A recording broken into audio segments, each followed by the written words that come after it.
হ্যাঁ, লাস্ট ক্লাসে হচ্ছে আমরা বোর মডেল নিয়ে কথা বলতেছিলাম, তার আগের ক্লাসে আমরা বোর মডেল নিয়েই কথা বলতেছিলাম। আজকের ক্লাসে আমরা বোর মডেল নিয়ে কথা বলবো।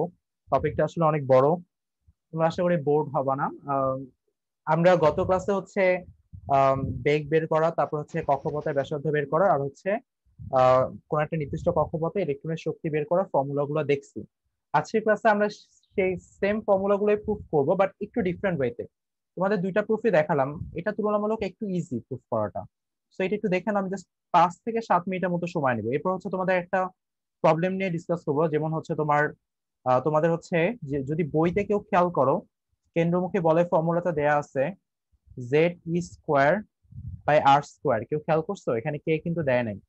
বই পড়তে গেলে কেউ খেয়াল করছো এই জিনিসটা? জানাও জি তো। ভাইয়া, কে জি দেয়? ভাইয়া। আচ্ছা, এই পার্টটা নিয়েও ডিসকাস করবো আমি। বাট আগে হচ্ছে তোমাদের, আমি যে গত ক্লাসে যে ফর্মুলা গুলো দেখাইছি, সেই ফর্মুলা গুলোতে হচ্ছে তোমার পুরোটা এসআই ইউনিটে আমি কাজ করছি, মানে এখানে সবগুলো ভ্যালু এসআই ইউনিটে বসাবা। তাহলে হচ্ছে তুমি তোমার কাঙ্ক্ষিত ওই যে 0.529 এই অ্যান্সারটা পাবা। মানে প্রথমে মিটারে আসবে, পরে অ্যাংস্ট্রমে কনভার্ট করে নিবা, বাট সবকিছু এসআই ইউনিটে বসাবা। এখন যেভাবে দেখাচ্ছি ফর্মুলাটা প্রুফ করা, এখানেও সেম ভাবে এসআই ইউনিটে বসাবা। সো যে বেসিক দুইটা ফর্মুলা ছিল, যে দুইটা ফর্মুলার উপর বেস করে আমরা কাজ করতেছিলাম, এটা হচ্ছে M V square by R equals to হচ্ছে কে Z E square by R square. এটা ছিল একটা formula, M V square by R equals to K Z E square by R square. আরেকটা ফর্মুলা ছিল হচ্ছে M V R equals to N H by twice pi. এখন এই দুটা ফর্মুলার উপর বেসিস করে আমরা আমরা হচ্ছে বোর ব্যাসার্ধ নির্ণয় করব।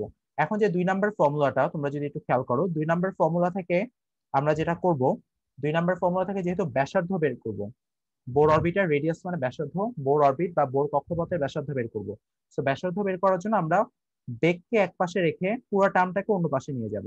ব্যাসার্ধ বের করার জন্য বেগকে এক পাশে রেখে পুরো পার্টটাকে অন্য পাশে নিয়ে যাব। সো ভি কোস্ট পেলাম N H divided by 2 pi M R. এই জিনিসটা পাচ্ছি আমরা বেগের ইকুয়েশন। আচ্ছা, এখন এখান থেকে বেগের ইকুয়েশনটা কি করবো, আমরা বের করতে যাচ্ছি ব্যাসার্ধ। এখন এই বেগের ইকুয়েশনটা আমরা দেখো উপরে যে ইকুয়েশনটা লিখছি, এটাকে ধরো হচ্ছে 1 নম্বর ইকুয়েশন বললাম। এটাকে বললাম হচ্ছে আমরা 1 নম্বর ইকুয়েশন। সেই 1 নম্বর ইকুয়েশনে আমরা হচ্ছে ভি এর মানটা বসায় দিব। সেখান থেকে ভি এর মানটা বসালে দেখো 1 নম্বর ইকুয়েশনে থেকে যদি আমরা, মানে 1 নম্বর ইকুয়েশনে যদি আমরা ভি এর মানটা বসাই, তাহলে সেক্ষেত্রে আমরা লিখতে পারি এম বাই আর, ভি স্কোয়ারের জায়গায় লিখবো আমরা এন স্কোয়ার, মানে আমি পুরোটা একবারে লিখে দিই, N N H by 2 pi M R whole square equals to হচ্ছে আমাদের K Z E square by R square. এই ভ্যালুটা ইকুয়ালস টু আমরা লিখতে পারি ডিরেক্ট। 1 নম্বর ইকুয়েশনে কি করলাম, ভি এর মানটা বসাই দিলাম। ভি এর মান 1 নম্বর ইকুয়েশনে বসায় পাই, 1 নং ইকুয়েশনে বসায় পাই। সো এটা আমরা কি করলাম, ভি এর মানটা আমরা 1 নম্বর ইকুয়েশনে বসায় দিলাম। 1 নম্বর ইকুয়েশনে বসায় দিলে আমাদের এই মানটা আসে। এখান থেকে যদি আমরা এক স্টেপ ক্যালকুলেশন করি, তাহলে আর ইকুয়ালস টু লিখতে পারবো এইচ স্কোয়ার ডিভাইডেড বাই হচ্ছে 4 pi square m k e square. এই মানটা আমরা পাবো h square divided by 4 pi square m k e square. এই মানটা পাচ্ছি এখান থেকে। এবং এখানে আসবে হচ্ছে, পাশে আসবে এন স্কোয়ার বাই জেড। এখন যদি আমরা এখানে এইচ এর মান, which is 6.624 into 10 to the power minus 34, তারপরে পাই এর ভ্যালু হচ্ছে 3.14, এম এর ভ্যালু হচ্ছে আমাদের ইলেকট্রনের ভর 9.1 into 10 to the power minus 31 KG, তারপরে কে এর মান হচ্ছে 9 into 10 to the power 9, আর ই এর মান হচ্ছে, ই তো ইলেকট্রনের charge, 1.6 into 10 to the power minus 19 coulomb. যদি ক্যালকুলেটরে বসায় দেই, তাহলে পুরো ভ্যালুটা আগের মতো, আগে যেরকম আসছিল 0.529 0.529 into n square by z angstrom, এই মানটা আসে।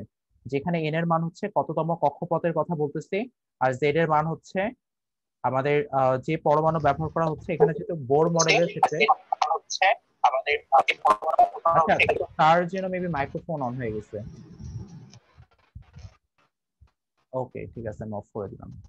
আচ্ছা, লাস্ট ক্লাসে কি কেউ একজন বলো তো, লাস্ট ক্লাসে কি আমি এগুলো সবগুলো দেখাইছিলাম না? ব্যাসার্ধ, শক্তি। জি ভাইয়া, সবগুলো দেখিয়েছেন। আচ্ছা, ঠিক আছে। আচ্ছা, পার্টিসিপেন্টস কম মনে হচ্ছে, বুঝলাম না কেন। আচ্ছা, যাই হোক, দেখো।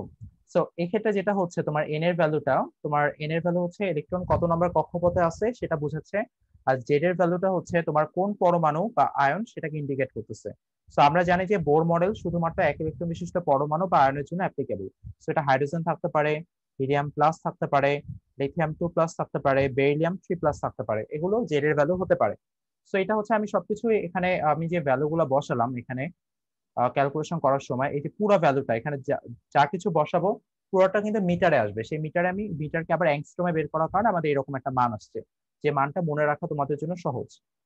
সো এটা গেল, এটা হচ্ছে আমাদের বোর মডেলে ব্যাসার্ধ বের করা গেল। এখন আসি বোর মডেলের ক্ষেত্রে আমরা ভেলোসিটি বা কোনো একটা কক্ষপথে ইলেকট্রনের বেগ কিভাবে বের করব।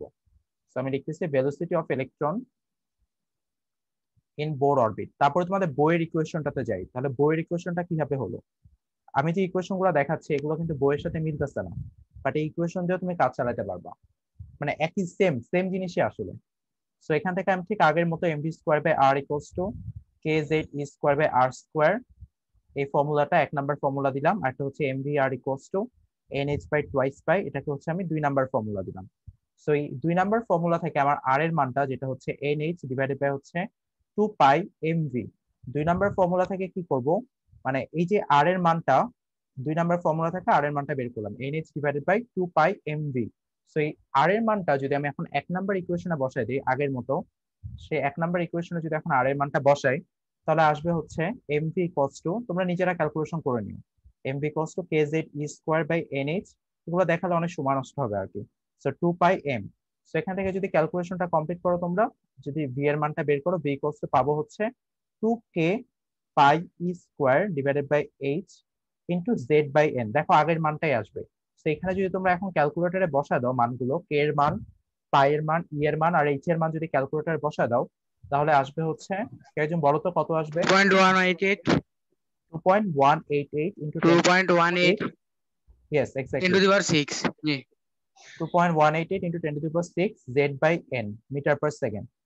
এই জেড ছিল ঠিক আগের মতো পারমাণবিক সংখ্যা। সো জেড হচ্ছে পারমাণবিক সংখ্যা আর এন হচ্ছে কত নম্বর কক্ষপথে ইলেকট্রনের ব্যাসার্ধ বের করতেছে সেটা, বাট এটার একক আসবে মিটার পার সেকেন্ড, এটা মাথায় রেখো সবাই। এখন আসে এনার্জির ক্ষেত্রে। সো এনার্জিটা কিভাবে বের করবো আমরা, energy energy of electron in Bohr orbit, energy of electron in Bohr orbit.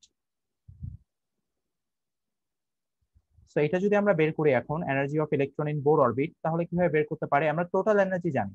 Total energy বা ই টোটাল, টোটাল এনার্জি হচ্ছে আমাদের ইলেকট্রনের গতিশক্তি, যাকে বলতেছে কাইনেটিক এনার্জি অফ ইলেকট্রন, ইলেকট্রনের গতিশক্তি প্লাস হচ্ছে ইলেকট্রনের বিভব শক্তি, পটেনশিয়াল এনার্জি অফ ইলেকট্রন। বিভব শক্তির ইংলিশ হচ্ছে পটেনশিয়াল এনার্জি।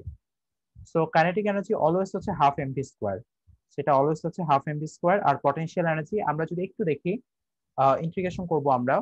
সো হচ্ছে তোমরা জানো যে পটেনশিয়াল এনার্জি এই কষ্ট হচ্ছে আমাদের এখানে একটা ফোর্স থাকবে, যে ফোর্সকে আমরা হচ্ছে ক্ষুদ্র সরণ বা ডিআর, এখানে ইন্টিগ্রেশন করব, যেহেতু আমরা অসীম থেকে আর ডিস্টেন্স আনতেছি ইলেকট্রনটাকে।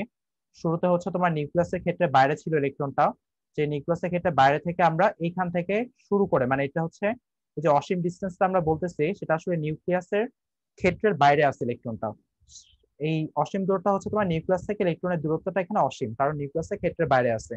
সেই অসীম থেকে যদি আমরা এখানে আর দূরত্ব আনি, নিউক্লিয়াস থেকে আর দূরত্ব, এইভাবে খেয়াল রাখবা, আমরা এখানে নিউক্লিয়াস থেকে আর দূরত্ব আনতেছি, সেই অসীম থেকে আমরা হচ্ছে আর দূরত্ব আনতেছি। ইন্টিগ্রেশন নিয়ে আসলে তোমাদের এখনো ম্যাথে যেহেতু করানো হয় নাই, আমি জাস্ট যতটা সহজ করে বোঝানো যায়। সো এটা হলো অসীম থেকে আমি আর দূরত্ব আনলাম, এবং এটা হচ্ছে তোমার ক্ষুদ্র ক্ষুদ্র সরণের জন্য হিসাব করা হয় আসলে, কারণ প্রতি মুহূর্তে দেখবা যে বলের মানটা চেঞ্জ হচ্ছে, যাকে ভেরিয়েবল ফোর্স বা পরিবর্তনশীল বল বলা হচ্ছে। তোমাদেরকে এই ধরনের কনসেপ্টের সাথে পরিচয় করা দেওয়া হয়েছে ফিজিক্সে, পরিবর্তনশীল বল দ্বারা কৃত কাজ বা এই ধরনের বিষয়গুলো মেবি এখনো ধরা হয়নি। রেসপন্স করো তো সবাই। না ভাইয়া, পঞ্চম অধ্যায় এখনো যায়নি তো। আচ্ছা, পঞ্চম অধ্যায় এখনো হয় নাই, ওকে ঠিক আছে। সেটা হচ্ছে পরিবর্তনশীল বল দ্বারা আমাদের এরকম একটা কৃত কাজের এক্সাম্পল, সেখানে বলের মান প্রতি মুহূর্তে পরিবর্তিত হচ্ছে দেখে আমরা ক্ষুদ্র ক্ষুদ্র সরণ হিসাব করতেছি, এবং নিউক্লিয়াস থেকে আমরা হচ্ছে প্রথমে ইনফিনিটি ডিস্টেন্সে থাকে ইলেকট্রনটা, সেখান থেকে আমরা নিউক্লিয়াস থেকে আর ডিস্টেন্সে আনতেছি। এখন এই ইকুয়েশনটা আমরা কিভাবে সলভ করব, তার জন্য একটা ফর্মুলা জানা দরকার তোমাদের। Integration x to the power n dx, এটা হচ্ছে তোমার x to the power n plus one divided by n plus one plus c. এই ফর্মুলাটা হয়তো তোমাদের দেখানো হয়েছে ফিজিক্সে, ম্যাথে তো এখনো শুরু করার কথা না, বাট ফিজিক্সে হয়তো তোমরা এই ফর্মুলাটার সাথে পরিচিত, যেখানে সি হচ্ছে একটা ধ্রুবক। তো এটা নিয়ে আমি ডিটেলে কথা বলবো না, জাস্ট এটার ইউজটা দেখাবো আমি। আর একটা বিষয় কি, একটা জিনিস আমি তোমাদের বলি, যে অসীমে ইলেকট্রনের যে স্থিতিশক্তি বা বিভব শক্তি, স্থিতিশক্তি আর বিভব শক্তি টার্মটা কিন্তু সেম, একই জিনিসই বোঝায়। অসীমে ইলেকট্রনের স্থিতিশক্তি বা বিভব শক্তির মানটাকে শূন্য ধরা হয়, ফিজিক্সে কিছু ফান্ডামেন্টাল বিষয় আছে, ফান্ডামেন্টাল কনসেপ্ট আছে, তোমরা চাইলে শূন্য ধরতে পারো। যেমন তোমাদের হয়তো 9-10 এর একটা কনসেপ্ট মনে আছে যে F equals to K M A, এখানে কে এর মানটাকে ইচ্ছা করে 1 ধরা হয়েছে। লাইক তোমরা বইতে পড়ছো না কে এর মানটা 1, বাট কেন ধরা হয়েছে জি জানো? হিসাবের সুবিধার্থে ধরা হয়েছে। এখানে ফোর্সকে হচ্ছে ফান্ডামেন্টালি বা মৌলিকভাবে, এটা হচ্ছে প্রথম ফর্মুলা আনা হয়েছে ফোর্সের। সো ফোর্সকে ডিফাইন করতে আমাদের যে কনস্ট্যান্ট বা কে এর ভ্যালুটা, এটাকে 1 ফান্ডামেন্টালি ধরা হয়েছে, এটা হিসাবের সুবিধার জন্য। এই যেহেতু একবার তোমার এফ কে এর ভ্যালু 1 ধরা হয়েছে, পরবর্তীতে যখন জি এর মান বের করা হয়েছে তখন কিন্তু আর হচ্ছে ওইটাকে ইচ্ছা মতো ধরা যাবে না। যেহেতু ফান্ডামেন্টালি ফোর্সকে একবার ডিফাইন করা হয়ে গেছে কে এর ভ্যালু 1 ধরে, তো পরবর্তীতে যখন জি এর ভ্যালু বের করা হয়েছে সেটা এক্সপেরিমেন্টাল রেজাল্ট হিসেবে বের করা হয়েছে। বাট কে এর ভ্যালু যেহেতু ফান্ডামেন্টালি ফোর্সকে ডিফাইন করা হয়েছে বা সংজ্ঞায়িত করা হয়েছে, এই সংজ্ঞায়িত করার সময় আমাদের কে এর ভ্যালুটাকে হিসাবের সুবিধার জন্য 1 ধরা হয়েছে। যে কোনো র্যান্ডম ভ্যালু ফিজিসিস্টরা ধরতে পারতেন, যে কোনো র্যান্ডম ভ্যালু অ্যালাউড, হিসাবের সুবিধার জন্য 1 ধরা হয়েছে আর কি। ঠিক সেম ভাইয়া ভাবে জিরো ধরলে কি হতো? জিরো ধরলে কি ফোর্স জিরো, এটা কি হলো কিছু? কিছুই তো হইলো না। এটা নিয়ে কিভাবে কাজ হবে? সো 1 ধরাটা সবচেয়ে বেটার আর কি এই ক্ষেত্রে। ঠিক সেম ভাবে অসীম দূরত্বে ইলেকট্রনের গতিশক্তি, অসীম দূরত্বে ইলেকট্রনের যে স্থিতিশক্তি বা বিভব শক্তি, এটাকে জিরো ধরা হয়েছে। ফিজিক্সে আরো পড়বা, এখন তো আমরা সেটা নিয়ে কথা বলতে পারি না, তাহলে অনেক সময় চলে যাবে। এই ফোর্স তো কুলম ফোর্স, সেটা সম্পর্কে তোমরা জানো K Z E square by R square, এটা নিয়ে তো এতদিন ধরে অনেক কথা বলতেছি। K Z E square by R square, দেখবা যে ইন্টিগ্রেশন করার ফলে তোমার মানটা বাই ডিফল্ট পটেনশিয়াল এনার্জি বা বিভব শক্তি মাইনাসে আসবে। চলো ক্যালকুলেশনটা করি। এখানে কে এর ভ্যালু আর জেড এগুলো তো কিন্তু কনস্ট্যান্ট, কে জেড ই এগুলো কনস্ট্যান্ট, সো এগুলো বাইরে চলে আসবে। কে জেড ই স্কোয়ার হচ্ছে কনস্ট্যান্ট, সো এগুলো বাইরে চলে আসলো। D r divided by R square, আমাদের হচ্ছে ইনফিনিটি থেকে আর ডিসটেন্সে আমাদের লিমিট বসানো হলো। এখন কি হবে? কে জেড ই স্কোয়ার এই জিনিসটা হবে হচ্ছে তোমাদের আর ইনভার্স মাইনাস টু ডি আর ইনফিনিটি থেকে আর ডিসটেন্স। এখন একটু আগের ফর্মুলাটা খেয়াল করো তো, x to the power n dx, সেটাকে কি লিখতে পারতাম? X to the power n plus one divided by n plus one.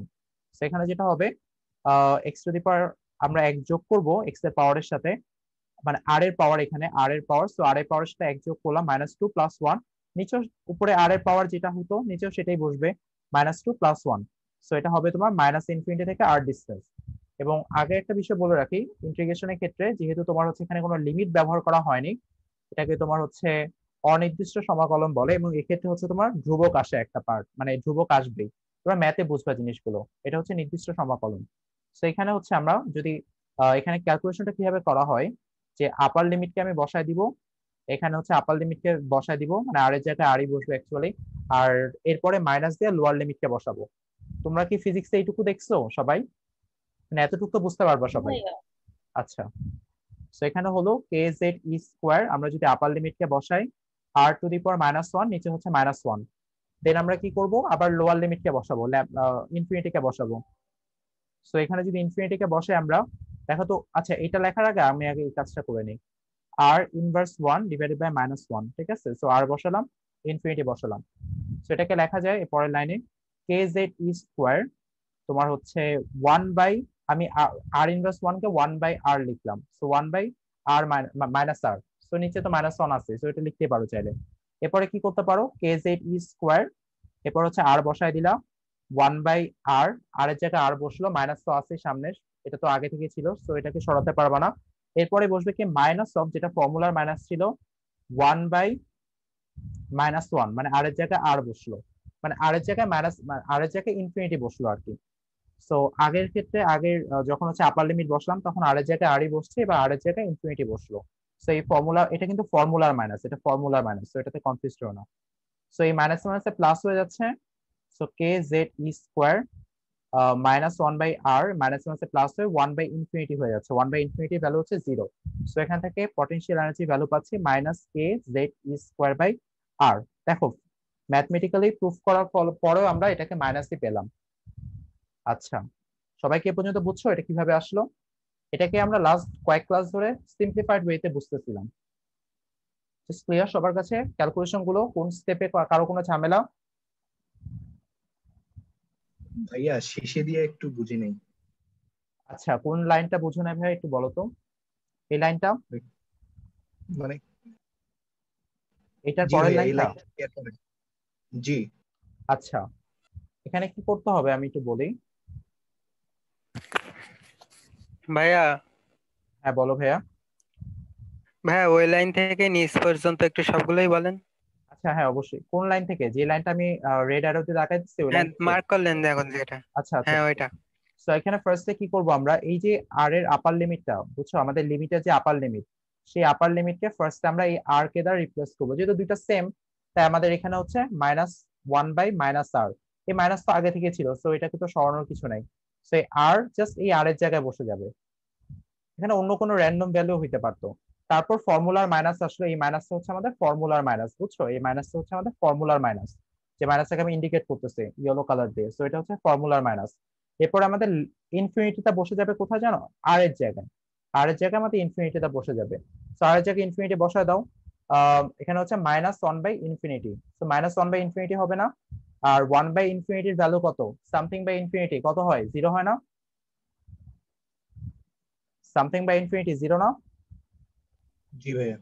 তাহলে এই যে মাইনাসে মাইনাসে প্লাস হয়ে গেল, এই মাইনাসটা আর এই মাইনাসটা, এই মাইনাসে মাইনাসে প্লাস হয়ে গেল। এরপরে কি হলো? 1/∞কে আমরা 0 লিখলাম। এরপর হচ্ছে -1/r আছে না এখানে? -1/r, এই যে দেখো -1/r, সেটা সামনে চলে আসলো, মানে -kz²/r হয়ে গেল। এবার বুঝছো ক্যালকুলেশন ভাইয়া? জি ভাইয়া। ওকে, না বুঝলে অবশ্যই বলবা সবাই। আচ্ছা এই ভাইয়া পিডিএফ দিবেন না? হ্যাঁ পিডিএফ তো দিয়ে দিব অবশ্যই।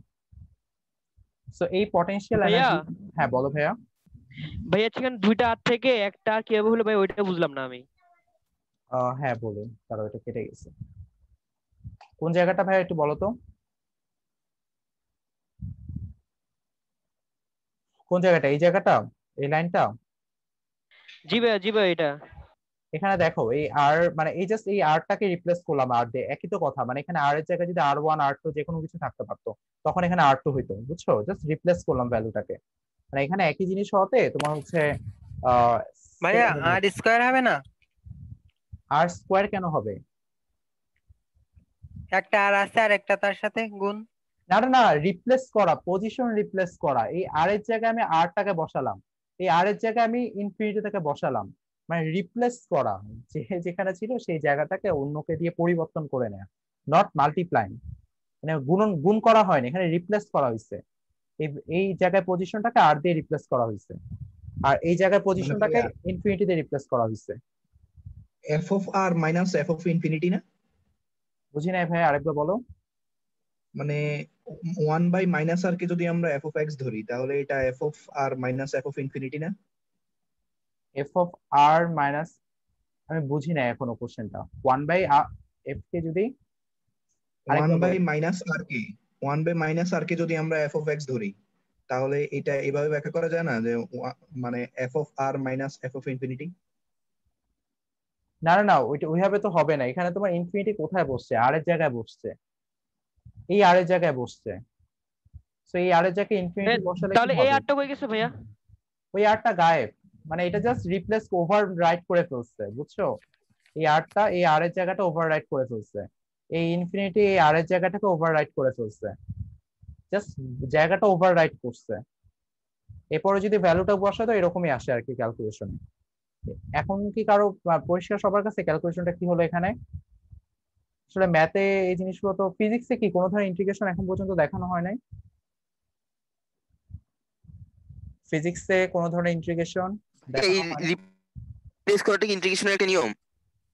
হ্যাঁ, এটা হচ্ছে তোমার যখন লিমিট বসানো হয়, লিমিট এভাবে তোমার ভ্যালুটাকে রিপ্লেস করা হয়, জাস্ট এই জায়গায় ভ্যালুটাকে আচ্ছা রিপ্লেস করা হয়।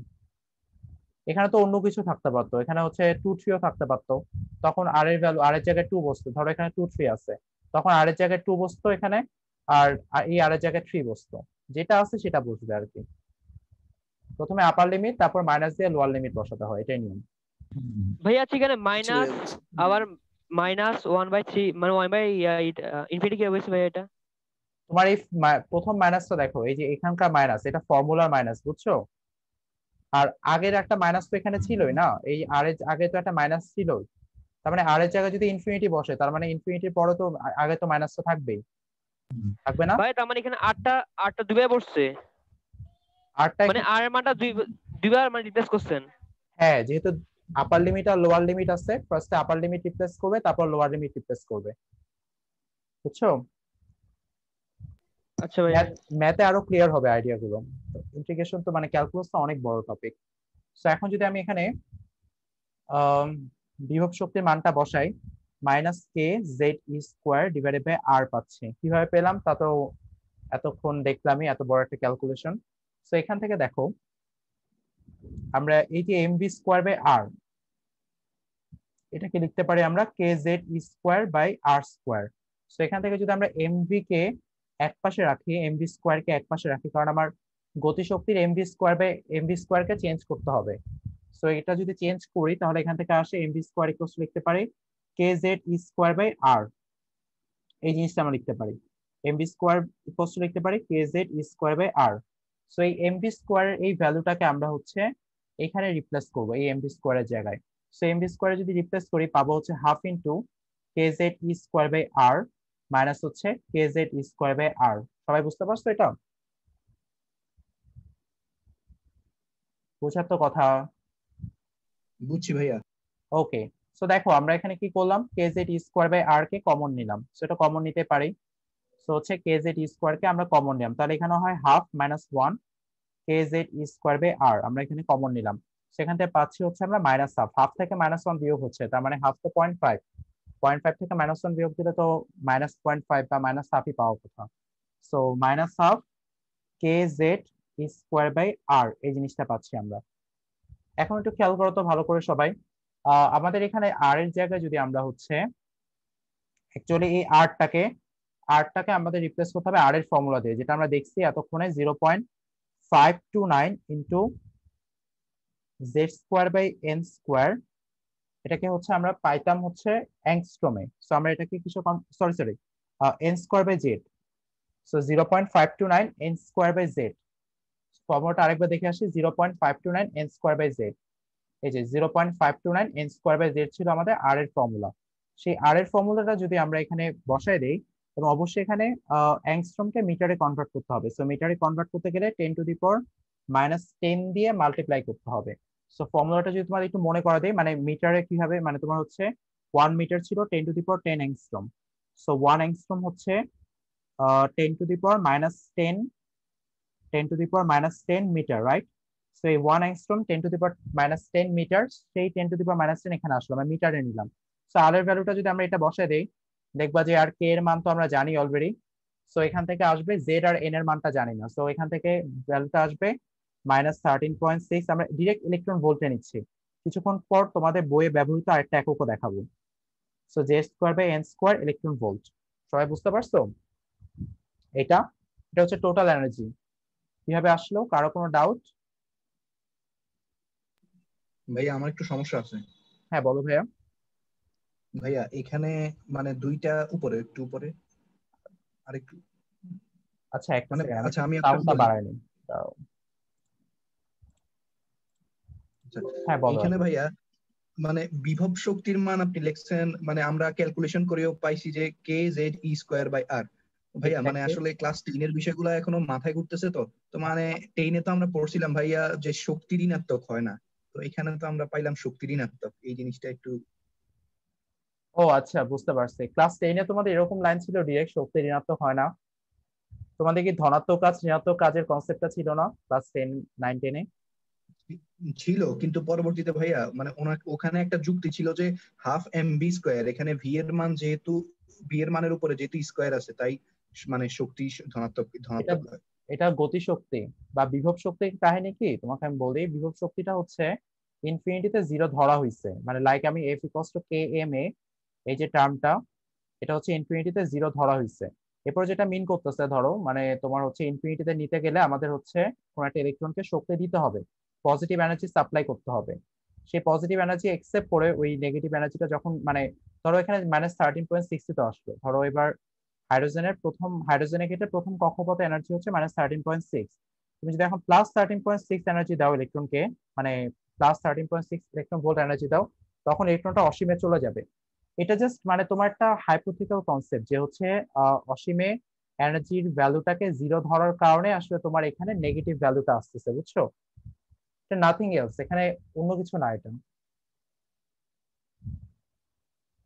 ফিজিক্সে এই কনসেপ্ট গুলো একটু ট্রিকি, বাট তোমরা ফিজিক্সে যেহেতু এখনো কাজ ক্ষমতা শক্তি পড়ো নাই, সেখানে গিয়ে আরো ক্লিয়ার হবে আন্ডারস্ট্যান্ডিং। বাট এর ডিটেল কনসেপ্ট খুব, এটা নিয়ে কথা বলতে গেলে এখন অনেক কথা বলতে হয়। তাহলে ভাই এটা- আপাতত মনে রাখি যে মানে বিভব শক্তি ঋণাত্মক হইতে পারে না। হ্যাঁ, বিভব শক্তি ঋণাত্মক হবে, হতে পারে না, হবে ইলেকট্রনের ক্ষেত্রে। তো তোমরা ফিজিক্সও দেখবা গিয়ে, ফিজিক্সে অনেক ডিটেল, অনেক ইকুয়েশন প্রুফ করতে হবে, তো তখন ওই বিষয়গুলো অনেক ডিটেলে জানবা। বাট আমাদের কেমিস্ট্রি অলরেডি আমরা একটু পিছিয়ে আছি বলতে গেলে, হিসেবে আমি আর ওইদিকে যেতে চাচ্ছি না। একটু দেখো এখন, এটা হচ্ছে আমাদের টোটাল এনার্জি। টোটাল এনার্জি হচ্ছে আমাদের -13.6 z square by n square electron ভোল্টে পেলাম। আগের থিওরি থেকে, আগের ক্লাসের ধারণা থেকে তোমরা জানো যে ইলেকট্রনের গতিশক্তি হচ্ছে +13.6 z square by n square electron volt ইউনিটে, আর ইলেকট্রনের বিভব শক্তি হচ্ছে আমাদের -27.2 z square by n square electron volt. ঠিক এখানে যদি তুমি দেখো সেম জিনিসটাই পাবা আসলে। সো এটা যদি আমাদের গতিশক্তি হয়, আর এটা যদি আমাদের মোট এনার্জি হয়, দেখো মোট এনার্জিকে যদি আমি মাইনাস দিয়ে মাল্টিপ্লাই করি, তাহলে আসলে গতিশক্তি যাচ্ছে, জাস্ট -1 দিয়ে গুণ করলে আমরা গতিশক্তি পাচ্ছি। আর মোট এনার্জিকে যদি আমরা অ্যাকচুয়ালি 2 দিয়ে মাল্টিপ্লাই করি, 2 দিয়ে গুণ করি, তাহলে আসলে আমরা হচ্ছে বিভব শক্তির ইকুয়েশনটা পাচ্ছি। তো এখান থেকে তোমরা ব্যাক করতে পারবা। সেই রিলেশন থেকে আমরা এটা লিখতে পারি -13.6 z square by n square electron volt. Total energy হচ্ছে +13.6 z square by n square, আর পটেনশিয়াল এনার্জি বা বিভব শক্তি হচ্ছে -27.2 z square by n square electron volt. সবার ক্লিয়ার এই পর্যন্ত? ভাইয়া আচ্ছা, এখানে ইলেকট্রনের বিভব শক্তিটা কিভাবে হবে ভাইয়া, মানে প্র্যাকটিক্যাল ক্ষেত্রে? প্র্যাকটিক্যাল ক্ষেত্রে আসলে বিভব শক্তি জিনিসটা কি, ইলেকট্রন তার অবস্থানের কারণে তার ভিতর যে শক্তি স্টোর হয় সেটাই হচ্ছে তার বিভব শক্তি, বুঝছো? ইলেকট্রনের অবস্থানের কারণে। জি ভাই, এটা বুঝছি ভাইয়া। হ্যাঁ, এখন তুমি কি প্রশ্ন করতে চাচ্ছ ভাই, আরেকবার বলো তো। ভাইয়া মানে এটা কি হয়, মানে কোন মানে শক্তি স্তরের পরিবর্তন নাকি ইনফিনিটি থেকে পরিবর্তন ভাইয়া, মানে এটা কিভাবে হিসাব হচ্ছে ভাইয়া? ও আচ্ছা, পটেনশিয়াল এনার্জি বা বিভব শক্তি ইনফিনিটি থেকে আর্ট ডিস্টেন্স, মানে এই কাহিনীগুলো মানে আমি বুঝতে পারতেছি তোমাদের কোথায় ঝামেলা হচ্ছে। এটা আসলে কাজ ক্ষমতা শক্তির জন্য একটু অপেক্ষা করতে হবে ফিজিক্সের। আশা করি এরপর তোমাদের আর ভাইয়া ঝামেলা থাকবে না। হ্যাঁ বলো। ভাইয়া আমি এটা বলি নাই, বলছিলাম যে এখানে যে বিভব শক্তির হিসাব করলেন ওইটা কি মানে এক শক্তি স্তর থেকে অন্য শক্তি স্তরে গেলে মানে এই বিভব শক্তিটা সৃষ্টি হয় নাকি অন্যভাবে? না, ওটা বিভব শক্তির সৃষ্টি হয় না, মানে এটা হচ্ছে একটা নির্দিষ্ট অবস্থানের কারণে তার ভিতর স্টোর হয়ে যায় বিভব শক্তি। এক শক্তি স্তর থেকে আরেক শক্তি স্তরে গেলে হ্যাঁ অবশ্যই বিভব শক্তির মান চেঞ্জ হয়ে যাবে, সেই অবস্থানের কারণে তখন নতুন ভাবে তার মধ্যে স্টোর হবে এনার্জি। এবার বুঝছো? ভাইয়া হ্যাঁ ভাই। হ্যাঁ বলো ভাইয়া। বিতে যখন করাইছিল বুঝছেন, তখন তো মনে করেন এই ইন্টিগ্রেশনের এত ব্যাখ্যা না দেয়া যদি দিয়ে করাইছিল জুবাইর ভাইয়া। কি যদি মানে, বুঝলাম না। যদি Q1 সমান সমান ওই যে ভাই ওই সূত্র দিয়ে করাইছে কুলম্বের ওটা দিয়ে। ও আচ্ছা, আমি লাস্ট ক্লাসে যেটা বলছিলাম আমি একটু সংক্ষেপে বলছিলাম, বাট ইন্টিগ্রেশনটা তোমাদের বইতে আছে, আর তোমাদের একটু দেখানো দরকার, ইন্টিগ্রেশনের সাথে পরিচয় করে দেওয়া দরকার। তো সেটা করলাম আর কি। প্রসিডিউর তো আশা করি বুঝতে পারছো, এতটা কঠিন না। সো জি প্রসিডিউর ভাই। বুঝলেই হবে আপাতত, এত এটা নিয়ে আর চিন্তা করা লাগবে না, ম্যাথে গিয়ে ডিটেল শিখবা। সো 2 মিনিট পর যদি ক্লাসটা কেটে যায় তোমরা আবার সেম লিংকে ক্লাসে জয়েন করিও। ভাইয়া এই ইন্টিগ্রেশনটা কি ম্যাথে এক্সামে আসবে? হ্যাঁ অবশ্যই আসবে, কেন আসবে না। আর আচ্ছা এটা ভাইয়া। হচ্ছে বেশি ইম্পর্টেন্ট অ্যাডমিশনের জন্য। হ্যাঁ বলো ভাইয়া। ভাইয়া এটা মনে রাখবো কিভাবে ভাইয়া? কোনটা, ইলেকট্রনের টোটাল এনার্জি ফর্মুলা? জি ভাইয়া। এটা খুবই মানে ইজি আছে, তুমি জাস্ট কয়েকবার পড়লেই মনে থাকবে। -13.6 z square by n square, কয়েকবার দেখবা লিখবা মনে থাকবে এভাবেই। ভাইয়া বড় সূত্রগুলো তো মনে রাখা লাগবে না, এই আর না, সিম্পলিফাইড গুলাই তো মনে রাখবে না। বড়গুলো মনে রাখতে হবে না, বড়গুলো মোটে মনে রাখতে হবে না। আচ্ছা, কে একজন আরেকটা প্রশ্ন করতে যাচ্ছিলাম? ভাইয়া আপনি তো এই ব্যাসার্ধ বেগ আর শক্তি এটা দুই ভাবে করে দিলেন না, হ্যাঁ হ্যাঁ হ্যাঁ, কিন্তু এই দুইটার সাথে বইয়ের কোনো মিল নাই আমি মানে জানি বইয়া কোনোটা মিল নাই, এখন সেটাই মিল দেখাবো তোমাদের, এটাই এখন এই মুহূর্তে দেখাবো আমি। বইয়ের ক্ষেত্রে কি করছে এখন সেটাতে আসবো আমরা। ওই কে এর ব্যাপারটা। হ্যাঁ, কে এর ব্যাপারটা আগে, ফার্স্টে কে এর ব্যাপারটা আলোচনা করি। এসআই ইউনিটে তোমার কে এর মান ছিল 9 × 10⁹ newton metre square coulomb inverse 2। সবার কি এককটা মনে থাকে নাকি ভুলে যাও? তাকে মুখস্থ রাখছো সবাই? থাকে। এটা কিন্তু ভাইয়া just- ভুলে যায় এটা। আচ্ছা, এক লাইন আমি ক্যালকুলেশন কোনো করে এককই আনতে মনে পারবা, রাখতে পারি না। এক লাইন ক্যালকুলেশন করে আনতে ভাইয়া পারবা। তো কে ইকুয়ালস টু কি হবে, এফ আর স্কোয়ার কিউ1, আচ্ছা মেবি, আচ্ছা এখনো আছে, আচ্ছা হ্যাঁ, সো কে ইকুয়ালস টু কি হবে, f r square divided by হচ্ছে আমাদের কিউ1 কিউ2, রাইট? সো এফ এর ইউনিট কি, এফ এর একক কি নিউটন, আর এর একক মিটার স্কোয়ার, আর কিউ1 আর কিউ2 দুইটা মিলে হয়ে যায় কুলম স্কোয়ার, সো হবে newton metre square coulomb inverse two, right? সেটা হচ্ছে কে এর একক। কেউ যদি ভুলে যাও এক লাইন ক্যালকুলেশন করে এনো। আচ্ছা, সো এখন আসো তোমাদের বইয়ে যেটা বলছে, আচ্ছা আমাদের এই মিটিংটা শেষ করে দিই, তোমরা আবার সেম লিংকে ক্লিক করে জয়েন করো।